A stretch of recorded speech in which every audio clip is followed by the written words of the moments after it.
అనుమానం ఉన్నా కూడా నా దృష్టి కనుక తీసుకొని వస్తే నేను జ్యుడిషియల్ ఎంక్వైరీ చేస్తానని చెప్పడం చాలా సంతోషించదగింది. సో తప్పకుండా కూడా మేమంతా కూడా దానికి ఆయన మాటకి ఏకీభవిస్తా ఉన్నాం. అయితే అధ్యక్ష, నేను ఈ పరంగా నేను 2 పాయింట్స్ మీ దృష్టికి తీసుకొని వస్తాను అధ్యక్ష. ఒకటి, 17 మంది వైస్ ఛాన్సలర్స్ ఒక్కసారిగా ప్రభుత్వం మారి వెంటనే రాజీనామాలు చేశారు అనగానే అధ్యక్ష అయిపోయింది అధ్యక్ష. వినండి, ఒక్క మాట కంప్లీట్ అధ్యక్ష. నేను ఎవిడెన్సెస్ ఇస్తున్నాను అధ్యక్ష. సార్ నేను ఎవిడెన్సెస్ మీరు అడిగారు సార్. ఎవిడెన్స్ సార్, నన్ను ఎవిడెన్సెస్ ఇవ్వలేదు సార్. నన్ను ఎవిడెన్సెస్ చెప్పనివ్వండి సార్. సార్ ఆ పదం పూర్తవును ఉండే అనగానే మీరు ఎందుకు అబ్జెక్ట్ చేస్తారు సార్? ఒకటి సార్ ఎవిడెన్సెస్ కనుక ఉంటే నేను ఖచ్చితంగా జ్యుడిషియల్ ఎంక్వైరీ వేస్తానని చెప్పి గౌరవ మంత్రివర్యులు చెప్పడం మేము స్వాగతిస్తా ఉన్నాం అధ్యక్ష. డెఫినెట్ గా స్వాగతిస్తున్నాం. దీనికి సంబంధించి 2 పాయింట్సే చెప్తాను అధ్యక్ష. ఒకటి, ఏకంగా 17 మంది వైస్ ఛాన్సలర్స్ ఒకేసారి రాజీనామా చేశారన్నప్పుడే ప్రభుత్వం ఎందుకు ఇంతమంది చేస్తా ఉన్నారు అని వెంటనే ఎంక్వైరీ వేసుకుని ఉండాలి అధ్యక్ష. లేదు. 2వ పాయింట్, హిందూ పేపర్తో సహా అన్ని పేపర్లలో కూడా బెదిరింపులు తట్టుకోలేక వైస్ ఛాన్సలర్స్ రాజీనామా, అలానే పలువురు వైస్ ఛాన్సలర్స్ రాజీనామా. ఇంకా మీరు ఎందుకు హిందూ పేపర్లో వచ్చే న్యూస్ మీకు పంపిస్తారు అధ్యక్ష. ఇప్పుడు హిందూ పేపర్లో లేదా దిశ, ఇప్పుడు ఇది చాలా పెద్ద విషయం అధ్యక్ష. ఎందుకంటే వైస్ ఛాన్సలర్లు, యూనివర్సిటీస్ అన్నది ఎడ్యుకేషన్ సిస్టమ్ కి సంబంధించినటువంటి ఒక పెద్ద అత్యున్నతమైనటువంటి వ్యవస్థ. ఆ వ్యవస్థనే మనం కనుక డిస్టర్బ్ చేస్తే రాబోయే రోజుల్లో ఎడ్యుకేషన్ డిస్టర్బ్ అవుతుంది. అందుకే మేము మీకు ఎవిడెన్సెస్ ఇస్తున్నాం. ఇంకొక ప్రధానమైన పాయింట్ ఒక్కటి చెప్తాను అధ్యక్ష. ఈ 17 మంది వైస్ ఛాన్సలర్స్ అయిపోయింది అధ్యక్ష. 17 మంది వైస్ ఛాన్సలర్ చేసిన రిజిగ్నేషన్స్ లో ఏముందో మీరు ఒక్కసారి గమనిస్తే అధ్యక్ష ఈ చిన్న పాయింట్ వినండి అధ్యక్ష. వాళ్ళు చేసినటువంటి రిజిగ్నేషన్ లెటర్ లో the oral instructions from the state council of higher education అని మెన్షన్ చేసి రిజైన్ చేశారు అధ్యక్ష. ఈ ఒక్క పదం కనుక మీరు కనుక ఆలోచిస్తే ఏ విధంగా కూర్చోండి. అయిపోయింది. Reply for Education Minister. Reply for Education Minister. Reply for Education Minister. Please కూర్చోండి. కూర్చోండి. ఓకే కూర్చోండి.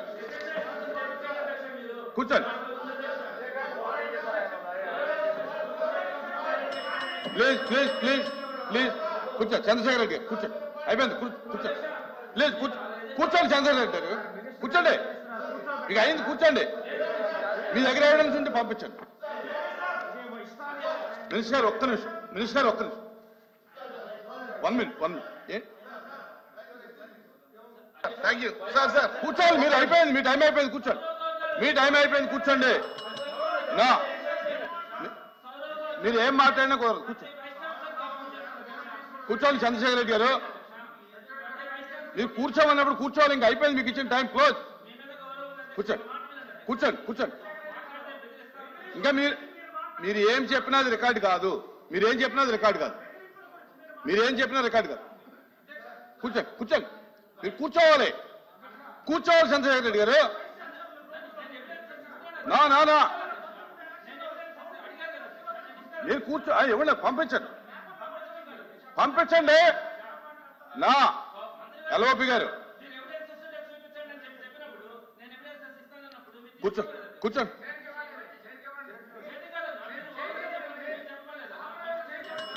నా ఎల్ఓపి గారు కూర్చోండి. ఇంకా మీరు కూర్చోండి. అధ్యక్ష,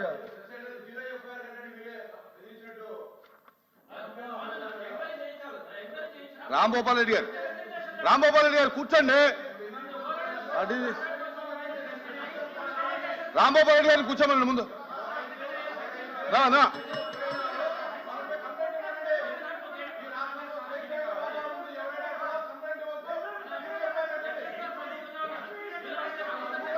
రాంభూపాల్ రెడ్డి గారు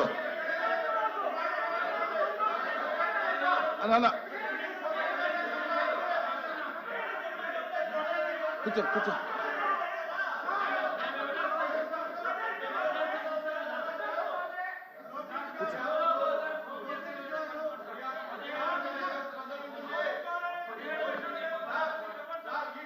కూర్చోండి.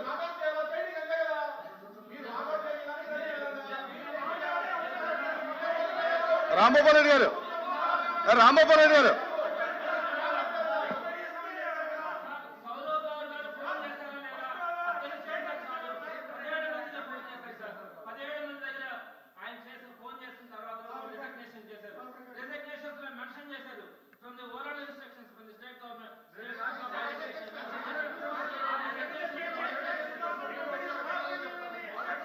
ప్లీజ్ ప్లీజ్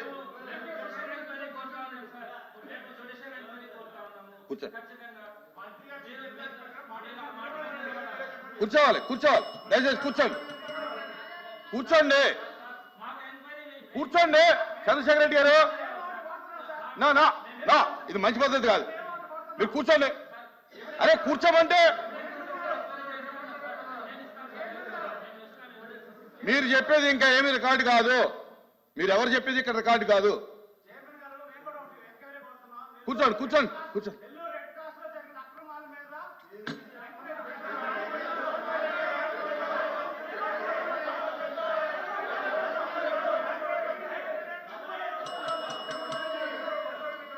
కూర్చోమనండి, కూర్చోమని మీ వాళ్ళందరూ కూర్చోమనండి, కూర్చోమనండి. సరే మీరు మీ వాళ్ళందరూ కూర్చుంటే మీరు మాట్లాడండి. నా కూర్చోండి, కూర్చోండి. ఎల్ఓపి గారు మీరు మాట్లాడతారా? మీరు మాట్లాడితే మీ వాళ్ళందరూ కూర్చోమనండి, దయచేసి కూర్చోండి.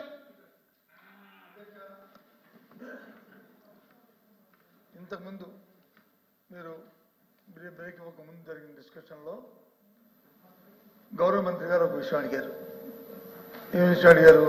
ఏదైనా రుజువు ఉంటే చెప్పండి, నేను ఎంక్వైరీ చేస్తాను, దాని మీద చెప్తాను. ఇప్పుడు సభ్యుడు క్లియర్ కట్గా ఎవరైతే వీసీలు రాజీనామా చేశారో రాజీనామా చేసిన లేఖల్లోనే ఓరల్గా మాకు వచ్చి అధికారం నుంచి మాకు ఫోన్ వచ్చింది, స్టూడెంట్స్ అధికారం నుంచి, ఆ ఫోన్ నేపథ్యంలో నేను రాజీనామా చేస్తున్నాను మమ్మల్ని అడిగారని చెప్పి వాళ్ళే రాశారు. రాసినట్టుగా మా దగ్గర ఆధారాలు ఉన్నాయి అని ఆయన చెప్తున్నారు. సో కాబట్టి ఈ ఆధారం మీద ఏంటి ఎంక్వైరీ? మీకు చర్చొద్దుంటే లోకేష్ అధ్యక్ష అయిందన్నమాట. ఇప్పుడు ఎవరు రాజీనామా చేయించమన్నారు, ఎవరు చేయమన్నారు అనేది, ఎవరు ఫోన్ చేశారు అనేది వాళ్ళు ఇప్పుడు ఒకరేమో పలానా వ్యక్తి చెప్పారు, ఒక ఐఏఎస్ అధికారి పేరు చెప్పారు, ఒకరేమో యాప్షీ నుంచి ఎవరో ఫోన్ చేశారు. నాకు తెలిసిన వరకు మేము ఎవరో ఫోన్ చేయలేదు అధ్యక్ష. ఆ వివరాలు ఇవ్వనండి, విల్ టేక్ యాక్షన్ అని నేను ఆల్రెడీ చెప్పాను. We're ready to take action. Thank you. వివరాలు ఇవ్వండి. సింపుల్. మేము అడుగుతుంది ఎంక్వైరీ అడుగుతున్నాం, ఇవ్వండి. మీరు యాక్షన్స్ కూడా కోట త్రిమూర్తులు గారు మా సభ్యుడు మేము హామీ ఇచ్చింది. కూర్చొని కోట త్రిమూర్తులు గారు ఒక మాట అన్నారు, ఎంక్వైరీ చేస్తాను, టేక్ యాక్షన్. అంటే అదే కదా యాక్షన్, ఎంక్వైరీ కదా. అరే ఎంక్వైరీ చేస్తానన్నా కదా సార్. ఎంక్వైరీ, తెలుగులో విచారణ. విచారణ కావాలా, ఎంక్వైరీ కావాలా? రెండు ఒకటే sir. Both are one and the same. LOP గారు, both are one and the same. Please please. మంత్రి గారు క్లారిటీ అడుగుతున్నారు. మంత్రి గారు క్లారిటీ అడుగుతున్నారు. ఏమని? ఎంక్వైరీ కావాలా, విచారణ కావాలా అంటాడు. ఎంక్వైరీ విచారణ రెండు ఒకటే. ఎంక్వైరీ ఇంగ్లీషు, విచారణ వచ్చి మాకు తెలిసిన తెలుగు. డిపార్ట్మెంట్ ఎంక్వైరా, జ్యుడిషియల్ ఎంక్వైరా? వారు ఏ ఎంక్వైరీ, మేమైతే జ్యుడిషియల్ ఎంక్వైరీ కావాలి, లేదు ఏ ఎంక్వైరీ అయితే పర్వాలేదు. ఆయన ఏ ఎంక్వైరీ? ఎంక్వైరీ ఏంటి ఇక్కడ డిస్కషన్? ఎంక్వైరీ ఏంటి? మీరు ఎంక్వైరీ అయితే చెప్పండి. కూర్చో. అంగీకరించి ఎంక్వైరీకి చెప్పారుగా. చెప్పండి చెప్పండి చెప్పండి చెప్పండి ఇవ్వమనండి. చెప్పండి. తప్పనిసరిగా ఎంక్వైరీ 2019 నుంచి 24 వరకు జరిగింది ఏంటి, 24 ఏం జరిగింది మొత్తం ఎంక్వైరీ ఆర్డర్ ఇస్తాను. Okay sir. అరే ఎందుకు భయపడుతున్నారు? ఎందుకో బ్రదర్, ఎందుకు భయపడుతున్నారు? అధ్యక్ష నేనేం చెప్పా? అధ్యక్ష నేనేం చెప్పాను? ఒక నిమిషం అనిత గారు, ఒక నిమిషం. నేను నా స్పీచ్ లో కూడా మీరు రికార్డులు తీయండి. నేను గతంలో కూడా నేను ఇచ్చిన హామీ అంటే ఇది ఇప్పుడే ఒక గంట ముందే చెప్పింది ఏంటంటే ఆధారాలు ఉంటే ఇవ్వండి, ఎవరు చేశారు ఏంటనేది. ఇప్పుడు రాజీనామా లేఖ కూడా అన్నారు కదా, వీళ్ళకైతే నేను చేసి దానిపైన తప్పనిసరిగా ఎంక్వైరీ చేయాలా, విచారణ చేయాలా. అది వీడు నంబర్ 1. నంబర్ 2 నేను స్పీచ్ లో కూడా చెప్పాను అధ్యక్ష, 19 నుంచి 24 వరకు జరిగిన అవకతవకల పైన కూడా తప్పనిసరిగా ఎంక్వైరీ చేస్తాం. That's all I'm trying to say అధ్యక్ష. That's all.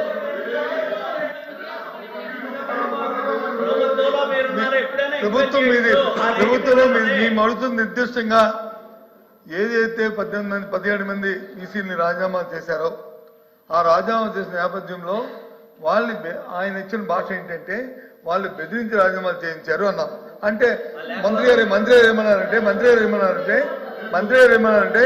మేము బెదిరించలేదు, మేము బెదిరించలేదు, అలాంటి ఆధారాలు ఏముంటే చూపెట్టండి అని చెప్పి మంత్రి అన్నారు.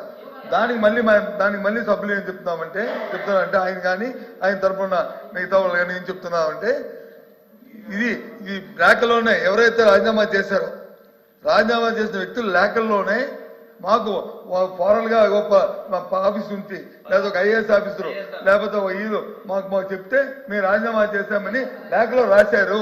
ఇది వాస్తవం అని అని అని చెప్తున్నాం. దాన్ని ఎంక్వైరీ చేయండి.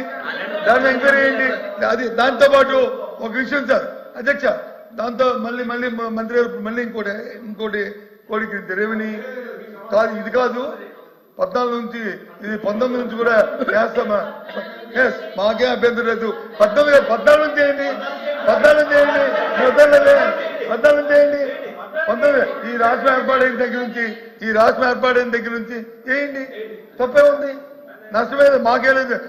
అంతా ప్రభుత్వం మీ దగ్గర ఉంది కదా, ఇన్ఫర్మేషన్ అంతా వేయండి.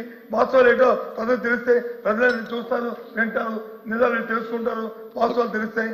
మా సభ్యులు ఆపాదిస్తుంది వాళ్ళు బెదిరించి చేశారనేది ఇక్కడ సబ్జెక్టు కాదు. చెప్పనండి మంత్రి గారు కూర్చో, మీరేం చెప్తారా అధ్యక్ష? ప్లీజ్ అధ్యక్ష నేను చాలా కూర్చోండి. చంద్రశేఖర్ రెడ్డి గారు కూర్చోండి.